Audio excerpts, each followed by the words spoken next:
장동혁 대표가 이재명 대통령과의 대결 구도에 집착한다는 한국일보의 보도가 있었다고 합니다.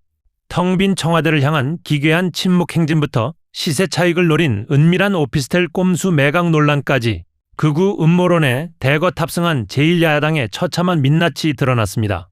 벼랑 끝에 내몰린 민생마저 외면한 채 권력욕에 눈먼 장외투쟁의 씁쓸한 자화상. JTBC 보도에 이어 다음 영상에서는 갈 길 잃은 국민의힘의 앞날은 어떻게 될지 충격적인 소식과 함께 낱낱이 분석해드립니다. 국민의힘은 사법개혁 3법에 반대하며 장외투쟁을 시작했습니다. 대통령 거부권을 행사해달라며 대통령도 없는 청와대로 향했는데요. 그마저도 윤어게인 목소리와 섞이면서 당초 주장은 묻혀버렸습니다. 오원석 기자가 취재했습니다. 사법 파괴 3법을 대통령은 거부하라! 국민의힘이 사법 3법을 헌법 파괴로 규정하고 장외투쟁을 시작했습니다.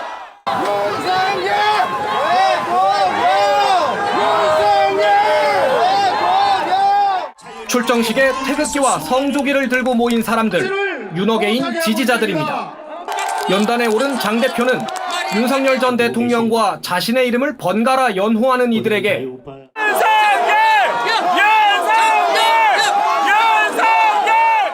뭉쳐달라고 요구했습니다. 여러분, 여러 목소리로 갈라지면 어떤 목소리도 들리지 않습니다. 대표인 자신을 중심으로 싸우자며 당 안팎의 전륜 요구를 겨냥한 걸로 보입니다. 지도부가 선두에 선 행진은 침묵 속에 진행됐습니다. 미리 집회 신고를 안 해 의원 70여 명은 피켓을 내려놓고 구호도 외치지 못했습니다. 모든 사람들이 그렇게 국민의힘 행사인지 3보 대축제인지 누가 알아. 3시간가량 이어진 행진은 청와대 앞에서 마무리됐습니다. 이재명 대통령에게 일말의 양심이라도 있다면 이 세계 법안만큼은 반드시 거부권을 행사해 주기를 강력하게 요구합니다. 더불어민주당은 국민의힘의 장외투쟁을 윤어게인 세력을 향한 비겁한 꼬리 흔들기라며 헌정 질서를 무너뜨린 내란 때는 거리에 나온 적 있느냐고 비판했습니다. 의원들이 행진을 하는 시간, 신천지 교인 입당 의혹을 수사 중인 검경 합동수사본부는 국민의힘 당사에 대한 압수수색을 벌였습니다. JTBC 오원석입니다. 오늘 도보 행진을 했더라고요. 국회에서 청와대까지. 근데 타이틀이 굉장히 거창해요. 사법 독립 헌정 수호를 위한 대국민 호소 국민 대장정 도보 행진. 네. 내란범을 배출한 정당이 있어요. 사법 독립 헌정 수호. 예. 지금 화면 보시면 다리를 건너고 있고요. 100분 다요? 예. 뭐 다인지는 모르겠어요. 지금 장동혁 대표가 이제 선두에 서서 네. 상복을 입으셨군요. 보니까. 예. 저렇게. 네. 그리고 국민의힘에서 오늘 나온 이야기 중에 그 한국일보 보도 내용이었는데 장동혁 대표가 이재명과 장동혁 대결 구도를 만드는 데 집중할 것이다. 이런 얘기를 했다 그럽니다. 자, 우리 권태월 실장이 우리 본부장님께 먼저 여쭤보겠습니다. 왜 저럽니까? 뭐라도 해야 되니까. 뭐라도 해야 되니까. 이게 아마 그럴 겁니다. 지금까지는 그 윤어게인 하면 이게 그 지지층이 굉장히 협소했거든요. 보수층 내에서도 좁았는데 이게 지금 사법개혁 3법에 이거에 대해서는 지금 보수층들이 대부분 다 좀 약간 반대 목소리가 높고 그리고 일부 이제 중도층에서도 반대 목소리 높으니까 아 이거는 훨씬 내가 이제 그 국민의힘 지도부에 얘기하기에는 훨씬 더 많은 영역이 있구나라고 해서 이제 오랜만에 지지를 좀 확보할 수 있겠다라는 생각을 한 것 같은데 예. 근데 이게 약간 착오가 있는 게 사실 일반인들은 사법개혁 3법에 대해서 아주 진짜 주의 깊게 들어가지 않으면 잘 모르거든요. 주의 깊게 그리고 이게 굉장히 상층부의 이야기인 것이고 예. 그리고 이것이 메신저도 중요한데 국민의힘이 사법개혁 3법에 대해서 반대한다고 했을 때 그게 얼마만큼의 그 효능감이 있을지. 그리고 이 사법개혁 3법에 대해서 반대를 하려면 이게 토론회를 하든지 약간 좀 그런 식으로 합리적인 공세를 펴든지 해야 되는데 야당으로서 반대를 할 수도 있는데 예. 그렇게 해야 되는데 이게 무슨 지금 뭐 독재 투쟁 하듯이 그 장애 투쟁하고 이런 방식으로는 이건 지금 잘 안 맞는 것 같아요. 메신저에 문제가 있고 그리고 메시지 방식에 좀 문제가 있어서 전혀 효능감이 없고 그 기초는 진정성이 없기 때문에 그렇다고 봅니다. 사실 그 과거에 장동혁 대표가 뭐 단식을 한다든지 24시간 필리버스터를 한다든지 그러니까 당 내부에 어떤 문제가 있을 때 외부로 시선을 돌려서 소위 말하는 재미를 좀 본 적들이 있잖아요. 네. 이것도 뭐 비슷한 거라고 해석이 가능합니까? 전 너무 화가 나요. 오늘 같은 날은요, 미세먼지 제로에 상온 10도에 걷기 좋은 날이에요. 네. 저는 진짜 오늘 너무 걷고 싶은 거예요. 여기 대교를 건너는데 미세먼지가 없이 구름이 잔뜩 껴있고 너무 걷기 좋은 날에 차라리 비가 오든지 춥든지 오체 투지를 하든지 뭔가 최소한의 뭐가 있어야 되는데 이렇게 걷기 좋은 날에 걷고 있으면서 이게 무슨 헌정수월이란 도보 행진입니까? 산책이지. 우리 그 오윤혜 씨는 아까 그 사진 다시 한번 띄워주시겠습니까? 예, 저 장면이 지금 산책으로 보이는. 진짜 오늘은 진짜 걷기에 너무 좋은 날이라고요, 진짜. 신인규 변호사는 어떻게 보셨어요? 저는 뭐 장외 투쟁이다 이렇게 일단 말씀을 하시는데 좀 말을 바꿔야 될 것 같아요. 제가 과일한테 참 미안한데 참외 투정 아니냐. 참 왜? 장외 투정이 아니라. 왜 참외는 왜 나오는 참외는 거예요? 이제 참 외롭다의 준말이에요. 투쟁이 아니라 이건 투정이거든요. 투정이다. 완전히 지금 외로운 투정을 부리고 있는데 이게 지금 뭐 도보 행진이라든지 뭐 정치적으로 뭐 전국 종주를 한다든지 아니면 뭐 어떨 때는 뭐 밥을 굶기도 하죠. 뭐 머리 밀기도 하고 그 행동이 중요한 게 아니라 결국에는 그런 행동, 극단적인 수단까지 할 수밖에 없었던 그런 명분 그리고 국민들을 설득하기 위한 노력 그리고 여론이 붙었을 때 그런 행동들이 같이 시너지가 나는 건데 지금 저런 식으로 뭐 국민의힘이 지금 막 나가고 있잖아요. 거의 방향을 잃은 거의 뭐 그런 상황에서 저렇게 도보 행진을 해봐야 뭐 지금 우리 오윤혜 우리 선생님께서는 또 이거 선생님 아니 평소에 선생님이라고 하다가 갑자기 까먹었어. 아니 지금까지 방송 3년 내내 누나라고 하다가 왜 거리감 생겼니? 성격이 높은 우리 라이브 나오기 때문에 오윤혜 선생님 우리 오 선생님께서도 저렇게 굉장히 그 동의할 수 없다라는 그 비판적인 시각을 내시는 것처럼 많은 국민들이 좀 엉뚱하다. 그리고 왜 저러고 있냐? 날씨가 좋아서 저런가? 이제 이런 식의 좀 어떻게 보면 국민들의 좀 조소의 대상이 될 수밖에 없는 것 같아요. 그래서 저는 이제 참외 투정으로 그렇게 정리를 좀 하겠습니다. 야당이 제일 필요한 건 사실 국민 공감을 우선으로 해야 되잖아요. 뭐 여당도 뭐 사실은 국민 공감을 먹고 사는 존재이긴 합니다만은 투쟁을 할 거면은 야당이 어떤 행위를 했을 때 국민으로부터 공감을 받을 만한 상황이어야 할 텐데 지금까지 하는 걸 보면 뭐 최근에 장동혁 대표가 부정선거 태스크포스 뭐 이거 도입시킨다고 하죠. 지금 얘기를 하셨으니까 이준석 개혁신당 대표랑 뭐 전한길 씨 등 뭐 이영돈 PD 등과 그 토론회가 있었죠. 부정선거 관련해서 무려 7시간 가까이 진행이 되었고 이게 보니까 동접이 30만 그리고 조회수는 뭐 500만.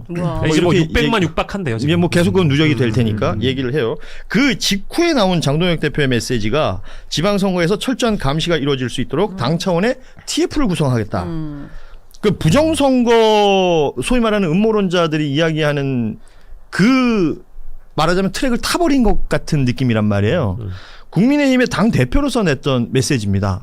여기에 대한 평가를 해주시면 될 것 같아요. 그러니까 이제 부정선거에 어떤 문제점도 제기할 필요가 없다고 하면 태스크포스도 필요 없겠죠. 근데 이 사람들이 하는 행위라는 게 결국에는 최근에 있었던 그 알고리즘이나 뭐 이런 표현이 적합한지 모르겠습니다만 어그로가 유튜브 플랫폼화에서 먹혀들었다는 판단이 있기 때문에 이 인기에 영합하고자 지금 이 태스크포스를 긴급하게 만든 것 같거든요. 소위 그 흥행에 성공했다? 그렇죠. 그러니까 이제 거기 이 정도의 흥행을 했다라고 하면 우리가 여기에 올라타봄직하다라는 판단이 당 내부적으로 있었던 것 같아요. 근데 이거는 지금 어디 유튜브 채널이 흔히 얘기하는 부정선거 연구를 한다든지 컨텐츠를 만드는 정도의 수준이 아니라 공당이 태스크포스를 만드는 거잖아요. 그럼 부정선거에 분명히 문제점이 있기 때문에 우리가 들여다보겠다라는 지금 심보일 텐데 아까 말씀드린 대로 여기 지금 공감을 하는 국민이 누가 있겠습니까? 자, 국민 일반적 관심과는 벗어난 곳에서 당력을 쓰고 있는 것 같다라는 느낌은 들어요. 앞서 그 우리 오윤혜 씨가 이제 산책이라고 표현해줬던 그 도보 장외투쟁에는 의원이 82명, 원외 말도 안 당협위원장이 50명 정도가 참석을 했다고 합니다. 많이 썼네. 예. 그래서 그거 안 하면 징계 받으니까 그런 거 아니에요? 그래서 가망성이 없군요. 왜냐하면 100명이 넘는 의원들이 국민의힘 네. 안에 소속되어 있잖아요. 그러면 좀 정상적인 의원이라면 이 TF를 구성할 때 뭐 장동혁 대표를 비롯한 극우 음모론자들을 퇴출시키기 위한 TF를 만들겠다. 그런 만약에 일종의 대응을 할 수도 있는 건데. 네, 그러면 예. 굉장히 국민의힘이 지방선거를 앞두고 그래도 좀 제정신인 사람들이 몇 명 남아있구나라고 생각할 텐데 지금 82명이 지금 여기에서 같이 걷고 있다면 아 그래서 답이 없는 거구나. 아니, 그리고 이게 저는 이제 아까 저희가 우리 중요한 걸 놓쳤는데 청와대까지 행진한다는 거잖아요. 네. 청와대에 대통령이 없잖아요. 네, 지금 순방 중입니다. 그리고 아까 분명히 나겠지. 지금 저희 앵커님이 말씀 주셨지만 한국일보에 이재명과 장동혁 대결 구도를 만드는 데 집중한다면서 주인 없는 청와대까지 행진을 한다라는 것도 웃기지만 두 번째로는 지금 사법개혁 3법을 규탄하면서 그 이름 거창한 도보 행진을 한다라는 건데 법 왜곡죄 재판소원 대법관 증언 문제에 대해서는 이게 지금 대통령이 주도하는 이슈가 아니라 여당이 주도하는 이슈예요. 근데 지금 포인트는 대통령과 장동혁의 대결 구도를 만든다? 다 뭔가 말이 안 맞잖아요. 말과 행동이 안 맞잖아요. 그래서 지금 국민들의 관심이 이쪽으로 크게 쏠리지는 않는 것 같다. 그렇죠. 지금 댓글 분위기를 봐도 말이죠. 네, 아무도 좀 텐션이 떨어져요. 예. 네. 댓글 분위기는 관심이 없어요. 많은 분들의 관심은 여기 있습니다. 지금 주식시장이 지금 뭐 맞아요. 중동 여파 많이 때문에 빠졌죠. 힘들다 보니까 지금 들어가야 돼? 이런 뭐 얘기하시는 분들은 많은 것 같은데 국민의힘이 어쩐다 저쩐다에 대한 이야기는 거의 없는 것 같고요. 여기에 그럼에도 불구하고 이거는 뭐 국민적 관심 그리고 또 지역에 계신 분들의 관심은 더 있을 수밖에 없는 게 행정통합 관련된 이슈가 될 텐니다. 특히나 이제 대구 경북 그리고 충남 대전 모두 단체장들이 국민의힘 소속의 지역이기 때문에 관련된 이야기를 할 수밖에 없는데 오늘 조선일보 기사 제목을 보면 TK 통합법 오락가락 명분 실익 다 놓친 야. 그러니까 국민의힘의 그 책임을 묻고 있습니다. 조선일보조차도. 네. 필리버스터를 진행하다가 중단을 하고 대구 경북 통합에 대한 뜻을 모았다. 그러니 여당이요 법사위를 열어달라. 뭐 이렇게 얘기했던 그 국민의힘 상황인데 여기에 대해서 민주당에서는 당 내부부터 정리해서 와라. 그리고 대전 충남도 정리해라. 라는 지금 입장을 내고 있거든요. 여기에 대해서는 우리 권태호 본부장께 좀 여쭤보죠. 이게 진짜 국민의힘이 사실 대구 경북에서는 대구 경북 주민들은 그 다 이거 통합을 찬성해요. 왜냐하면 뭐 다 아시겠지만 대구 같은 경우는 GRDP 지역 총생산이 그 한 지금 거의 맨 꼴찌가 지금 한 10년, 20년 계속 꼴찌가 되다 보니까. 우리 권태호 본부장의 고향이기도 하십니다. 그래요? 대구 분이셨구나. 왜 얼굴이 빨개지지? 밝히고 싶지 않은 것이 들킨 기분이신 거예요. 아, 대구 출신이면 안 됩니까? 귀까지 빨개지셨어요 지금. 지금 중요한 얘기하려고 해가지고 총생산까지 얘기했는데. 아니 대구에 대해서 잘 아신다는 얘기를 하고 싶었던 겁니다. 뭐 잘한다기보다는 예. 그냥 뭐. 그러니까 이제 대구에서는 뭘 해도 지금 되는 게 없으니까 좀 이거라도 하자는 그 주민들이 많거든요. 그리고 이제 대구 영남일보에서 이게 시커멓게 그렇죠. 일면 화제가 됐었죠. 시커멓게 예. 그 근조라는 뜻이 이게 우리 지금 이것도 이게 4년 동안 20조 온다는데 그것도 이렇게 내팽개치고 그 정치인들 자기들끼리 자리 다툼 그것 때문에 하는 게 말이 되냐는 비판이 있는 거죠. 그러니까 핫뜨거라 해서 다시 이제 하자라고 하니까 이제 민주당 쪽에서는 대전 충남도 갖고 와라고 약간 어떻게 보면 조금 이제 그 얼음장을 놓는 거죠. 그랬더니 대전 충남은 빼고 하자. 예. 이러는 지금 건데 국민의힘의 생각은 그런 것 같아요. 예. 이제 그 대전 충남을 빼고 하자는 이유가 그거거든요. 이제 대전 충남은 이제 그렇게 이제 반대도 있고 지금 찬성이라든지 이런 것이 그 주민들이 정리가 안 됐기 때문에 주민 투표를 먼저 하고 하자. 주민 투표를 먼저 하고 하자는 건 하지 말자는 얘기예요. 네, 그걸 어느 세월에 해요. 대전 충남은 예전부터 국민의힘 지자체장들이 다 하자고 했거든요. 먼저 했었죠. 지금은 네. 또 이제 하지 말자고 지금 하는 거거든요. 물론 이제 전반적인 그 역학구도 때문도 있겠지만 아마 그것도 있을 거예요. 지금 광주 전남하고 대구 경북은 주민들이 하자는 게 굉장히 높아요. 근데 대전 충남은 조금 낮아요. 여기보단. 왜냐하면 대전 충남은 그렇게까지 망하지 않았어요. 아니 그러면 그 얘기는 어때요? 그러니까 대구 경북 지금 본인들은 뜻을 모아 왔으니 지금 하자라고 얘기하는 부분에 있어서 광주 전남 먼저 법 통과가 됐지 않습니까? 그렇죠. 그러면서 광주 전남을 해주고 왜 우리는 안 해주냐라는 취지의 발언들이 많이 나와요 최근에. 그건 책임은 사실은 국민의힘에 있는 거죠. 처음에 뭐 무슨 사실 그것도 웃기는 거잖아요. 그러니까 뭐 지역을 나눠가지고 얘기를 하는 건 좀 아닌 것 같아서. 나눠가지고 뭐 투표하고 의원들이 그게 우습잖아요. 사실 솔직히 자기 반대하면 반대한다고 하든지, 그런 것들, 그런 게 이제 그 사실 핑계를 이렇게 여당한테 돌리는 건데, 그 사실은 잘못된 거죠. 그리고 사실 대구하고 광주도 그런 것 같은데, 20년 전하고 지금하고 가보면 쇠락하는 게 느껴져요. 네, 맞아요. 느껴져요. 인구도 줄고. 줄고, 그리고 이제 아주 가장 번화한 대구 같은 경우, 동성로 같은 경우가 이제 반으로 줄었어요. 반으로 줄었던 건 나머지 절반은 컴컴해요.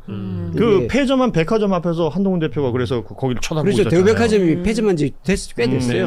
꽤 됐어요. 지금 이런 상황들 속에 앞서 얘기한 것처럼 장동혁 대표는 이재명 대통령과의 그 대결 구도를 만들고 싶은데 지금 대결이 형성된 것은 분당 아파트를 내놓은 것과 오피스텔 한 채를 내놓은 게 일종의 그러니까 언론에서 그렇게 다룹니다 지금. 네.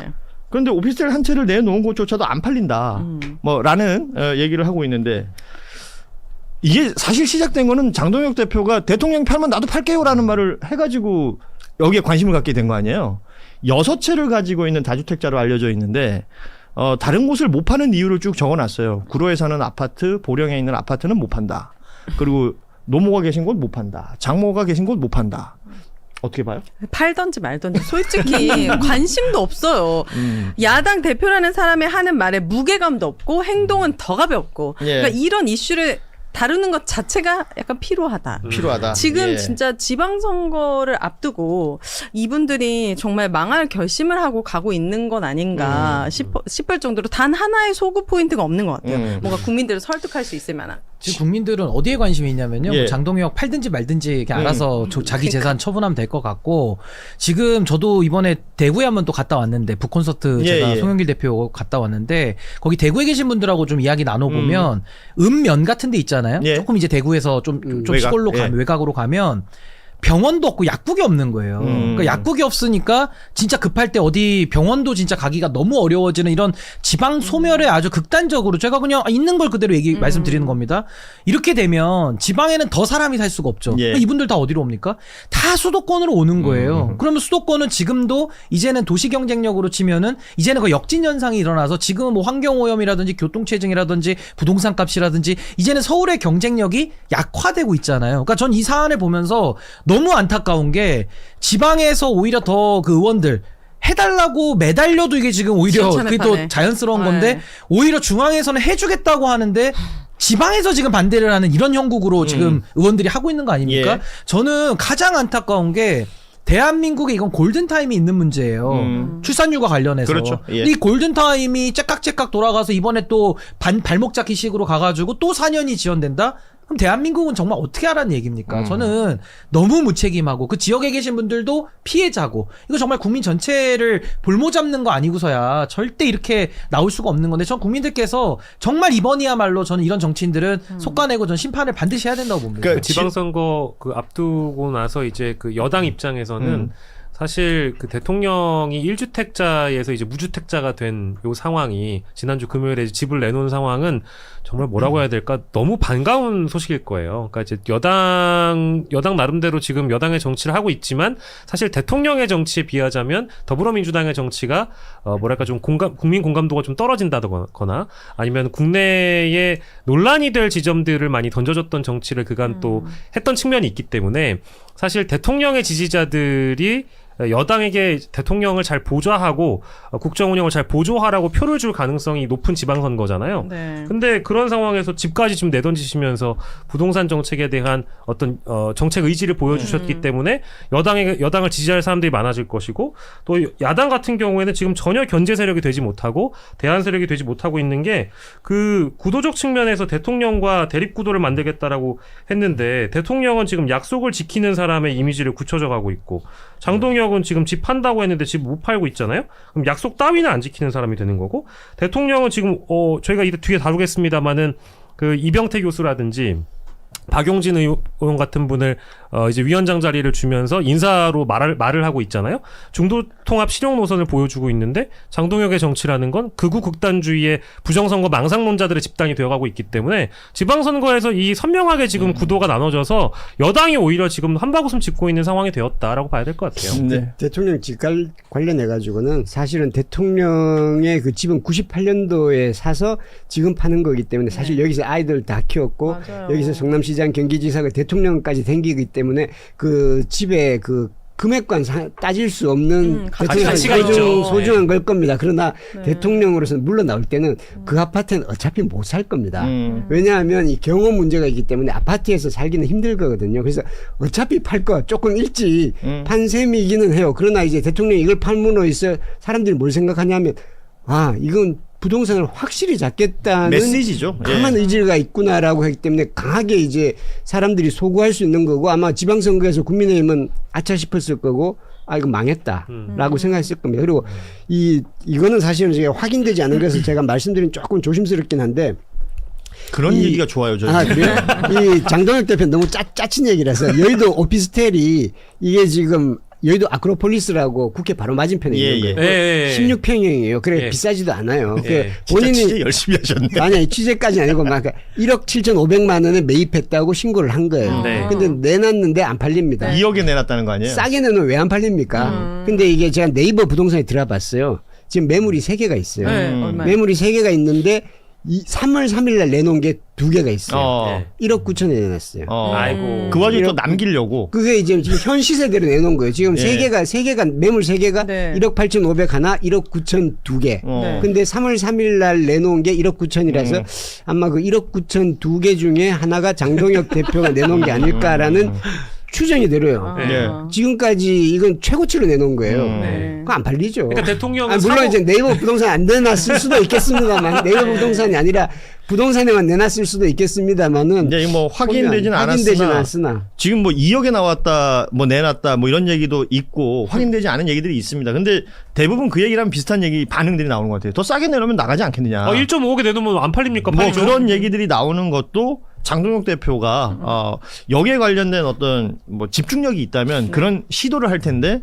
그러니까 진정성 같은 것들이 또 여기서 우리가 이제 느껴지는 또 거고. 이게 이미 만약에 하려면 이재명 대통령이 팔기 전에 했으면 나는 팔았다 대통령 팔아라 이렇게 해야 되는데 이제는 팔아도 뭐 팔았나 보다. 팔던지 말던지 진짜 계속 걷고 있어요 지금. 네, 산책 계속. 그러니까 이제 저는 행동으로 보여줘야 된다고 생각을 해요. 말만 하는 게 아니고. 여당 주도로 통과된 사법 3법 있잖아요. 사법개혁 3법, 법왜곡죄, 재판소원제, 대법관 증언법. 이게 이미 통과가 됐는데 국민의힘에서는 이제 이재명 대통령 지키기 악법이다라고 하면서 오늘부터 대통령이 이거 거부권을 행사해야 한다라는 걸 요구하면서 장외투쟁을 펼치겠다고 했습니다. 청와대까지 도보로 행진을 하고 전국 순회 장외투쟁도 검토하고 있다고 합니다. 안타깝게도 대통령은 지금 청와대에 없습니다만은 청와대로 간 거예요? 마음을 모아서 청와대로 가겠다고 했습니다.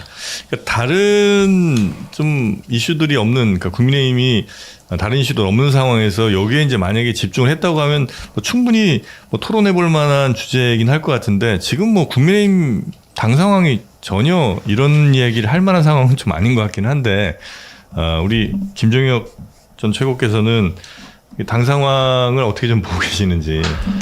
근데 이게 야당 역할을 지금 잘 하기가 어려운 상황 아니에요? 저는 법의곡죄, 재판소원제, 대법관 증언법에 대해서 뭐 야당이 충분히 반대할 수 있고 그런 뭐 논리와 근거도 있다고 생각을 해요. 근데 지금 거기에 대응하는 태도는 별로 이렇게 정치적으로 효능감은 없다라는 생각이 들어요. 아까 뭐 말씀하신 대로 대통령도 없는데 청와대로 진격하듯이 행진하는 것이 오늘 보니까 뭐 오늘 전부 다 동원령 내렸더라고요. 전 당협에 그 국회 앞으로 다 와라라고 이제 동원령을 내렸는데 보니까 뭐 오겠다고 한 당협위원장들이 한 40명 정도 되는 것 같더라고요. 근데 전체가 뭐 160명 정도 100 뭐 그렇게 되니까 뭐 많이 안 오는 거죠. 그리고 뭐 거기서 사진 찍어서 보고해라 뭐 이런 식일 텐데 그게 무슨 의미가 있나라는 생각이 들고 그다음에 거기서 행진을 하는 거 옛날에 황교안 때도 그랬었잖아요. 황교안 때도 그랬었지만 뭐 아무런 별은 의미도 없고 대통령도 청와대에 없는 데다가 지금 그 이란과의 전쟁, 미국과의 전쟁 뭐 이 부분도 있고 그래서 국민적 관심을 별로 말 못 끄는데 이렇게 하는 게 효능감이 많이 떨어진다. 그 정책적, 그 뭐랄까 정무적 판단을 잘 못한다라는 생각은 들어요. 네네. 근데 이런 거 하려면 원래 통과되기 전에 그렇죠. 예. 해야지 되는데 그때는 아무것도 안 하고 있다가 그리고 실질적으로 뭐 필부한다 그러면서도 필부하는 사람들만 조금 있고 현실성이 없었었고 하다가 또 중단했잖아요. 그 대구 경북. 그것도 너무 이상하잖아요. 모양새가. 네, 그러니까 이게 진정성 있게 사실 느껴지지가 않고 많은 국민들은 이 사법개혁 3법에 대해서 또 찬성하는 분들도 사실 많거든요. 네. 그러면 민심의 흐름과 이제 다 좀 같이 가줘야 될 것 같은데 그런 것도 좀 부족한 것 같고 그다음에 더 중요한 게 대안이 없다는 거예요. 실제 이거를 뭐 반대만 하는데 그냥 뭐 위헌이다 이런 얘기만 하고 있지 구체적으로 무엇을 어떻게 해서 그래서 이 문제를 어떻게 해결하겠다에 대한 대안을 전혀 내세우지 못하니까 저는 그게 더 국민들에게 유리되는 그런 것 같아요. 법원, 그리고 저는 이제 국민의힘에서 본인들의 주장의 타당성을 더 키우려면 지금 이 문제가 된 근본 원인을 해결하는 데 의견을 좀 내야 돼요. 그럼 조의대 체제에 대해서 국민의힘이 같이 목소리를 낸다면 이 사법개혁 3법안에 대한 힘이 더 빠지지 않을까 이런 생각 드는데 조의대 체제의 위헌성에 대해서는 전혀 아무 말도 안 하면서 묻지 마시게 반대를 하니까 이게 설득력이 떨어지는 거고 또 하나는 이재명 대통령하고 자꾸 연관을 짓는데 우리 헌법 84조에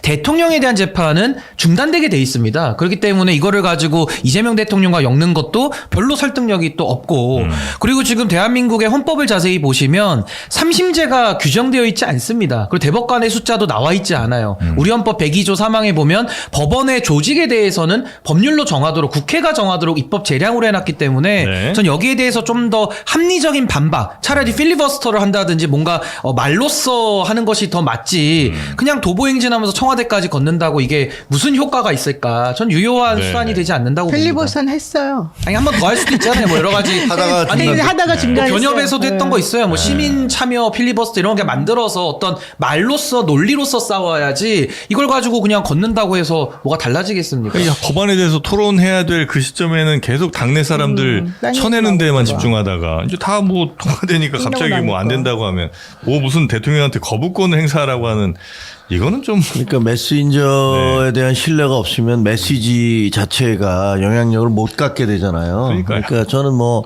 법 왜곡죄나 재판소원죄는 앞으로 많은 그 부작용을 낳을 가능성이 크다라고 생각을 개인적으로 합니다. 하지만 그러면 그런 것들에 대해서 국민적으로 설득을 하고 뭐 여당이든 야당이 됐든 어떤 정책이라는 것들을 시행할 때 여론이 또 따라주지 않으면 못하는 거잖아요.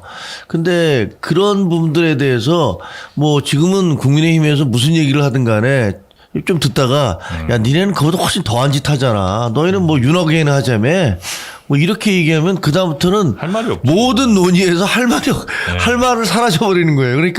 그러니까 이게 뭐랄까 국민적 설득이 불가능해지는 거죠. 이것을 해결해야 되는데 이걸 해결하지 않고서 계속 무슨 청와대 뭐 행진이 아니라 그 청와대를 100바퀴 돈들 무슨 의미가 있겠습니까? 어쨌든 저는 정치적인 논쟁과는 별개로 사실 이제 법조인의 한 사람으로서 이 사법 개혁 3법이 가지는 의미가 너무 커요.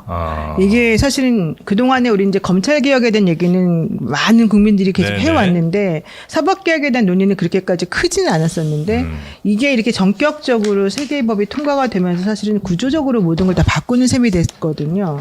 근데 이게 가지는 의미가 무엇인지를 조금 법적으로도 좀 따져보고 사실은 이제 민주당의 이 의원 수가 많아져서 이게 결국은 해결이 된 그런 부분인데 언론개혁이나 검찰개혁이나 사법개혁이 매우 어려운 그런 개혁인데 결국 이제 이걸 해냈잖아요. 이제 앞으로 이게 잘 되도록 정말 디테일 면에서도 문제가 안 생기도록 잘 받침을 해주는 게 중요할 것 같고 민주당에서도 이걸 왜 꼭 했어야 되는지에 대한 국민적인 이해를 조금 더 구하는 자리가 좀 필요하지 않나 생각됩니다. 아니 그리고 저는 법 왜곡죄에 대해서는 좀 저는 반대 의견을 가지고 있는 것이 취지를 반대하는 게 아니라 법 왜곡죄라는 거는 형사처벌하겠다는 거거든요. 근데 우리는 형사처벌까지 가기 전에도 지금 수단을 다 이미 갖고 있어요. 지금 현행 헌법에서도 헌법 65조에 보면 법관은 탄핵 대상으로 명시되어 있거든요. 그렇다라고 한다면 저는 법 왜곡죄로 바로 형사처벌로 가기보다는 현재 문제를 일으킨 법관들에 대해서는 핀셋으로 저는 조치가 반드시 필요하지 않느냐. 그래서 답을 정해놓고 탄핵을 하자 이런 취지가 아니고요. 네. 조희대 대법원장에 대해서도 국정조사를 통해 가지고 그 문제들을 국민들 앞에 드러내고 그 여론을 모아가지고는 탄핵까지도 열어놓고 검토를 해봐야 되는 거 아니냐. 이것이 실효적이지. 지금 민주당에서는 지금 갖고 있는 수단을 쓰지 않으면서 법 왜곡죄라는 걸 통해서 약간의 상징적 효과만 내는 거 아니냐. 근데 국민들은 효과를 원하는 게 아니라 실질적인 정상화를 지금 바라고 있거든요. 네. 좀 그런 차원에서는 징계권도 안 쓰면서 법 왜곡죄가 생기면은 마치 대단한 일이 바뀌어서 사법부가 정상화될 것 같은 식의 착각을 만드는 것은 전 조금 이거는 매우 좀 잘못된 방향성 아니냐. 이런 얘기들 사실 그런 이제 생각이 여야가 듭니다. 좀 했었어야 되는데 야당이 이제 이런 얘기를 안 하고. 아니, 이게 예를 들면 공수처 만들 때도 공수처가 만들어지면 뭐 얼마나 모든 것들이 해결될 것처럼 그렇게 주장을 했었잖아요. 공수처가 만들어져서 한 게 뭐였습니까? 그러니까 여러 가지 문제점들이 있단 말이에요. 그러니까 그런 것들에 대해서 충분히 논란이 뭐 공청회라든가 그다음에 여야의 공방을 통해서 문제점들이 보완되거나 보충되지 않고 그냥 밀어붙이면 일방으로 밀어붙이면 반드시 문제가 생겨나요. 비정규직법도 그런 거거든요. 비정규직법도 2년마다 한 번씩 바꾸게 돼 있잖아요. 그러니까 다들 일 잘하다 말고 그만두고 보따리 싸고 가야 돼요. 이것을 비정규직들을 없애기 위해서 사회적 약자들을 없애기 위해서 이 법을 만들었다고 하지만 현실적으로는 오히려 그들을 더 힘들게 하는 법이 될 수도 있어요. 공수처법도 마찬가지고. 그래서 저는 뭐 이 법 왜곡죄 같은 경우는 뭐 예를 들면 어떤 판사가 법을 왜곡했다라고 문제를 삼어. 그럼 그 다음 판사가 재판을 하면 그 판사는 법을 왜곡했다고 상대편이 주장하지 않을 수 있나요? 그렇게 얘기할 수 있잖아요. 그러니까 현실적으로 저 사람이 법 왜곡을 했다. 재판을 했더니 아니다. 저 사람이 법 왜곡을 했다. 그런 식으로 무한 루프로 갈 수도 있어요. 그러니까 이게 정말 소송이 남발되고 끊임없는 뭐 그럴 경우에는 대개의 경우는 돈과 권력이 있는 사람들에게 유리한 경우가 많기 때문에 굉장히 조심해야 되는데 그런 부분들에 대한 충분한 검토 없이 밀어붙이고 있는 게 아닌가 싶은데 이런 것들은 이제 야당이 잘 지적을 야당이 지적을 해야 되는데 이걸 아니에요 지금. 못하고 계시니까.